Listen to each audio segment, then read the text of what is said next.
19তম বার্ষিক সাধারণ সম্মেলন উপলক্ষে আগরতলার নেতাজি চৌমুহনী পিডব্লিউডি কনফারেন্স হলে উদ্বোধনী অধিবেশন এবং আরো বেশ কিছু সেমিনারের আয়োজন করা হয়। ত্রিপুরা পিডব্লিউডি সচিব ই.এ. কিরণ গীতে, আইএএস এবং ইন্ডিয়ান বিল্ডিং কংগ্রেসের সভাপতি সহ অন্যান্যরা উপস্থিত ছিলেন। এদিনের এই বিশেষ অতিথিরা আজকের এই দিনটি বা এই কর্মসূচি সম্পর্কে আলোচনা করেন।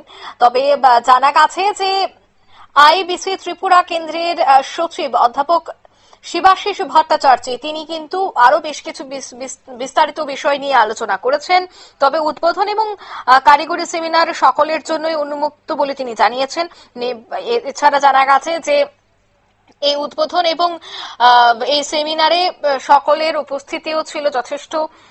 আইবিসি ত্রিপুরা কেন্দ্রের সচিব এবং আইবিসির 18তম বার্ষিক সাধারণ সভার পর নথিভুক্ত নতুন আইবিসি ত্রিপুরা সেন্টারের 19তম বার্ষিক সাধারণ সভার ব্যবসায়িক অধিবেশন আইবিসি ত্রিপুরা সেন্টারের নতুন কমিটির দায়িত্ব গ্রহণের মাধ্যমে অধিবেশনের সমাপ্তি ঘটে। নতুন কমিটির সদস্যদের এদিন পরিচয় পর্ব চলে। তবে সে বিষয়ে কি বলছেন সংশ্লিষ্টরা শোনাব।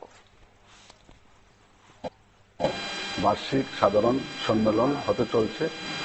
আমরা জানেন যে আমরা ইন্ডিয়ান বিল্ডিং কংগ্রেস সারা বর্ষব্যাপী বিভিন্ন টেকনিক্যাল সেমিনার ত্রিপুরা ইঞ্জিনিয়ারদের নিয়ে করে থাকি। বিগত দিনে আমরা একটা ন্যাশনাল সেমিনার করেছিলাম, যেখানে প্রজ্ঞা ভবনে 3 দিন ব্যাপী ভারতবর্ষের বিভিন্ন বিশিষ্ট ইঞ্জিনিয়াররা এসে বক্তব্য রেখেছেন। এখানে 140 জন বাইরের ডেলিগেট ত্রিপুরা আগরতলার বাইরে মানে ত্রিপুরা সারা ইন্ডিয়াতে থেকে এসেছিলেন এবং বিভিন্নভাবে সুন্দর সুন্দর টপিক আলোচনা করেছেন। এতে করে আমাদের ইঞ্জিনিয়াররা, আমাদের স্টেটের ইঞ্জিনিয়াররা উপকৃত হয়েছেন, যাতে করে আমাদের যে কনস্ট্রাকশন বা আমাদের যে প্রকৌশল এগুলো উন্নত করা যায়। এই চিন্তা ভাবনা নিয়ে আমরা আইবিসি ত্রিপুরা সেন্টার সামগ্রিকভাবে কাজ করে যাচ্ছি এবং ভবিষ্যতে কাজ করবে। আজকে আগামী বছরে ইলেকশন হবে। ইলেকশনের জয়ী প্রার্থীরা আগামী 1 বছরের জন্য ডিসি মেম্বাররা এবং 2 বছরের জন্য স্টেট লেভেলের যে এক্সিকিউটিভ কমিটির মেম্বাররা ওনারা কাজ করে যাবেন। আমরা আশা রাখি ওনাদের নেতৃত্বে আমাদের আইবিসি আরো সুন্দর এবং সুন্দরভাবে কাজ করতে পারবে। নমস্কার।